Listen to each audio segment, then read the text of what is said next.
Assalamualaikum warahmatullahi wabarakatuh. Pada video tutorial kali ini saya akan menyampaikan tata cara untuk menyelesaikan naskah soal pada CV kasus CV aneka ragam. Setelah kita melakukan login di Accurate Online, maka hal pertama yang kita lakukan adalah kita klik membuat database. Kemudian di sini kita bisa ketikkan nama perusahaan, yaitu CV aneka ragam. Kemudian kita bisa pilih background sesuka kita nih, seperti ini. Kemudian kita klik simpan. Kita tunggu beberapa saat. Sistem sedang membuatkan database untuk kita. Jadi sambil menunggu untuk pembuatan database, kita akan membaca sekilas untuk di kasus CV aneka ragam ini. Jadi di CV aneka ragam ini usaha pokoknya adalah di bidang perdagangan, khususnya perdagangan untuk makanan kecil. CV aneka ragam ini beralamatkan di Jalan Cempaka Mas. Oke, kita lihat di sini untuk CV aneka ragam yang tadi kita buat. Kita cari terlebih dahulu. Ini kebetulan di tempat saya banyak sekali, jadi kita harus cari terlebih dahulu. Nih, CV aneka ragam. Kita tunggu untuk membuka database-nya.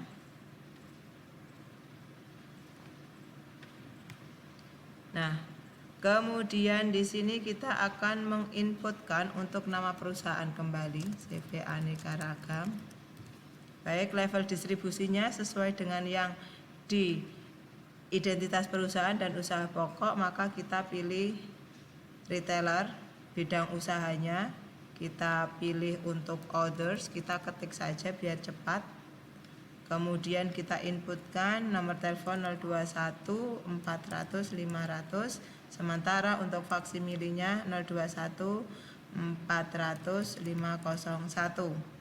Kemudian untuk emailnya anekaragam@gmail.com. Oke, mata uangnya mata uang rupiah, Indonesian rupiah. Tanggal mulai data sesuai di naskah soal yaitu tanggal 31 Desember 2017. Periode yang digunakan adalah Januari sampai Desember. Alamat kita inputkan di sini Jalan Cempaka Mas nomor 119 sampai 120. Di sini untuk kota kabupatennya kita pilih DKI Jakarta. Oke, sehingga untuk provinsi dan negara otomatis terisi. Kita klik lanjut. Berikutnya kita akan mulai mengisi fitur dasar. Fitur dasar kita lihat pada soal kasus kita. Di sini fitur dasar yang pertama, perusahaan bertransaksi memungut dan membayar PPN. Nah, sehingga ini kita berikan tanda checklist pada nomor 3. Kemudian fitur dasar yang kedua, perusahaan mencatat aset-aset perusahaan. Nah, ini berarti checklist nomor 2 dari bawah kita centang. Lanjut. Kita masuk ke fitur penjualan. Yang pertama, perusahaan memberikan penawaran penjualan kepada pelanggan. Ini berarti kita checklist nomor 1. Kemudian yang kedua, barang yang dijual dapat diretur. Sehingga ini kita melakukan checklist di nomor 3. Yang keempat, perusahaan dalam pengiriman barang menggunakan jasa pengiriman. Ini kita checklist di nomor 1, 2, 3, 4, 5, 6. Oke. Kemudian yang terakhir, perusahaan menetapkan syarat dan tenggat waktu. Ini kita klik untuk pilihan yang terakhir, nomor 7. Lanjut, sekarang kita menuju ke fitur pembelian. Di fitur pembelian ada 2. Yang pertama, sebelum membuat purchase order, gudang harus membuat surat permintaan. Kita checklist nomor 1. Dan kemudian yang kedua, dalam membuat perusahaan membuat purchase order ke pemasok, sehingga kita checklist nomor 2. Lanjut. Nah, untuk di persediaan di sini di fitur disebutkan untuk persediaan kita menggunakan metode FIFO. Nah, ini sehingga untuk FIFO kita checklist. Dan yang terakhir untuk lain-lain, perusahaan tidak mencatat biaya dan seterusnya. Kemudian akun perkiraannya kita menggunakan akun perkiraan yang kita miliki, sehingga checklist di pilihan ya ini kita hilangkan. selesai. Nah, tadi kita sudah melakukan untuk setting fitur-fitur. Tahap berikutnya adalah kita akan memulai untuk melakukan impor akun. Impor akun berarti nanti kita akan membuat bagian akun melalui file yang sudah kita miliki sebelumnya. Kita tutup saja tampilannya. Oke, sekarang tahap yang pertama yaitu kita melakukan impor akun. Kita pilih lokasi filenya. Nah, ini kemarin kami sudah mempersiapkan CV aneka ragam.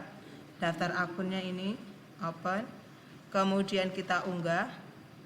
Nah, di sini kita periksa untuk pemetaan kolomnya. Lanjutkan. Kemudian pastikan kita melakukan update data untuk mengantisipasi bila mana ada akun-akun yang sama agar tidak terjadi bentrok. Kemudian yang berikutnya kita sedang menunggu proses impor data.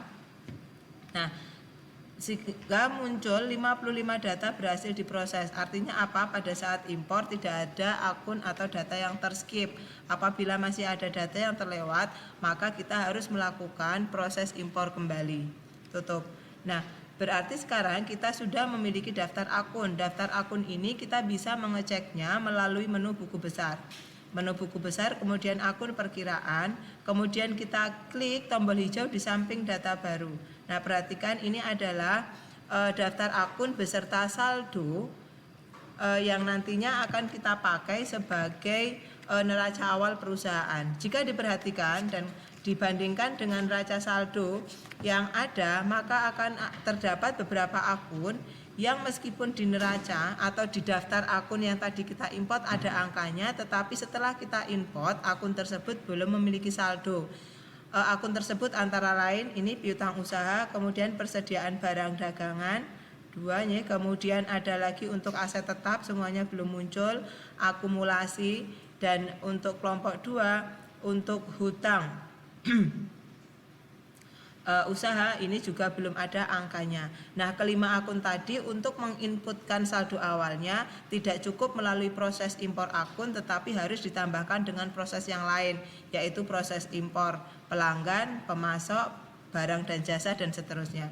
Kita mulai dari menginputkan saldo awal hutang usaha. Saldo awal hutang usaha atau kita mau menginputkan buku pembantunya, maka kita menggunakan pilihan impor pemasok. Nih, jadi impor pemasok kita gunakan untuk memasukkan saldo awal hutang dagang. Kita pilih akunnya di sini pemasok. Kemudian kita unggah, kita petakan, kita cek, kemudian lakukan update, lanjut. Kita tunggu sebentar. Nah, 6 data berhasil diproses, tidak ada yang terskip sehingga untuk impor data awal hutang usaha sudah berhasil. Kita lanjut ke impor pelanggan. Impor pelanggan ini kita lakukan untuk memasukkan saldo awal piutang usaha atau piutang dagang. Tadi kita sudah lihat di daftar saldo kita ternyata untuk piutang dagang belum ada saldonya. Ini kita unggah, kemudian pemetaannya kita periksa, kita lanjutkan, kita update, lanjut. Kita tunggu sebentar, proses impor data pelanggan sedang berlangsung. Kemudian sama dengan yang tadi, datanya berhasil diproses, tidak ada yang terskip, tidak ada yang terlewat. Kemudian yang berikutnya adalah impor barang dan jasa.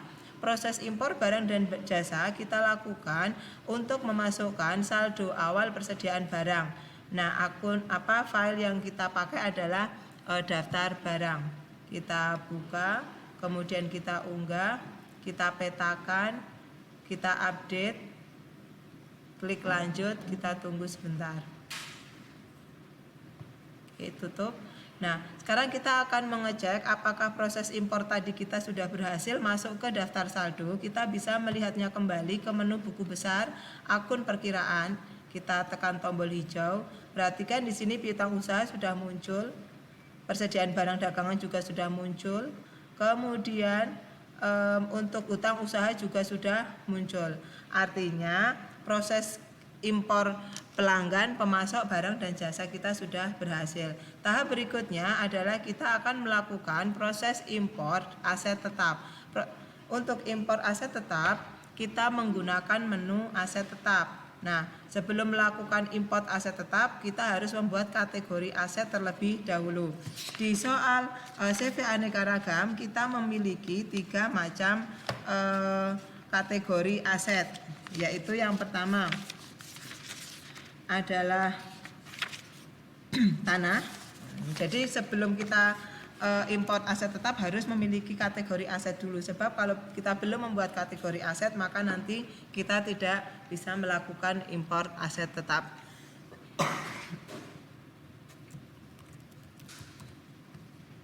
Kategori yang pertama gedung, kita simpan.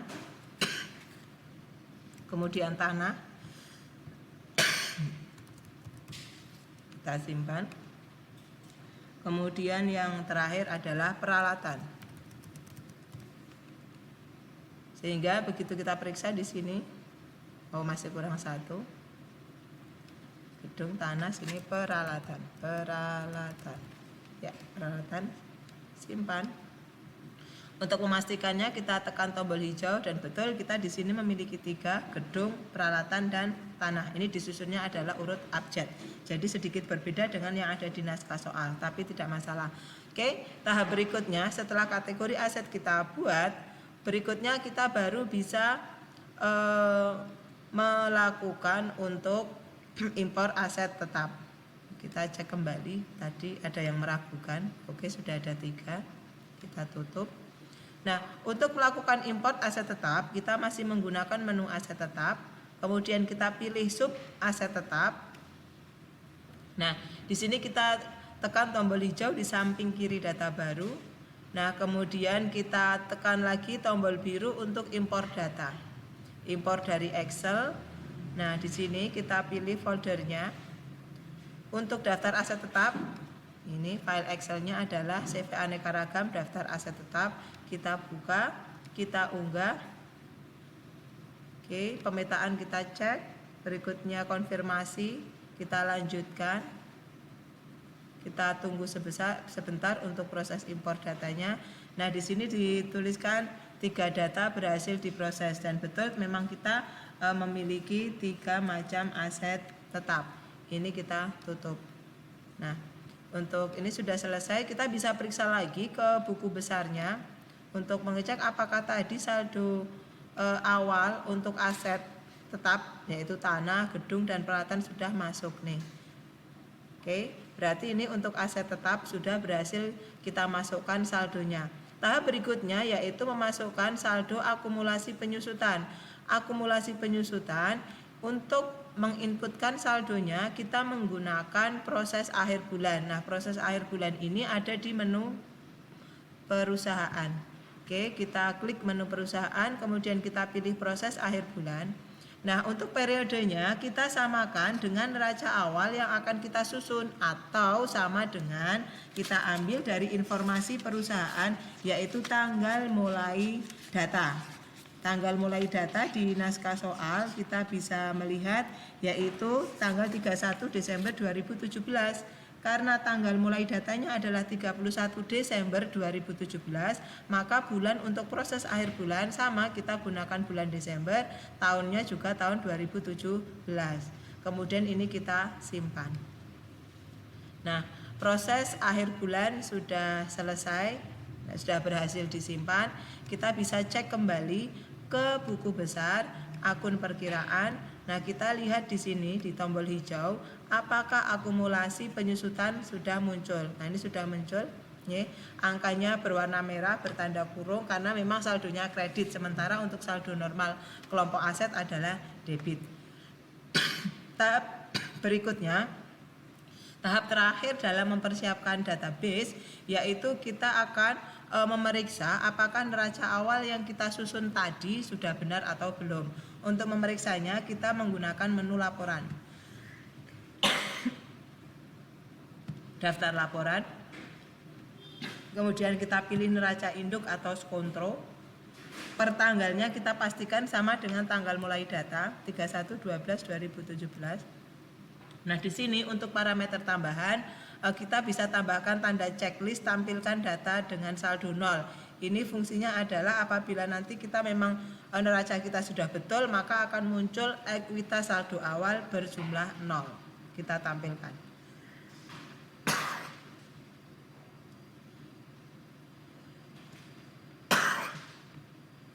Nah, untuk memeriksa kebenaran saldo awal, indikator pokoknya adalah ekuitas saldo awal ini harus bersaldo 0. Artinya apa? Bahwa neraca kita itu sudah benar-benar seimbang. Jadi pada proses mempersiapkan database, target akhir kita adalah menyusun neraca awal per tanggal mulai data, di mana di sana saldo ekuitas awal harus menunjukkan angka 0. Apabila ekuitas saldo awalnya belum menunjukkan angka 0, berarti masih ada yang keliru pada proses setup database kita. Kemudian bagaimana solusinya? Solusinya adalah kita cari akun-akun mana saja yang saldonya belum masuk atau masih keliru, untuk kemudian kita ulangi proses impornya. Demikian untuk penjelasan pembuatan database CV aneka ragam. Nanti kita akan lanjutkan dengan video yang kedua, yaitu melakukan input transaksi. Terima kasih, mudah-mudahan bermanfaat. Wassalamualaikum warahmatullahi wabarakatuh.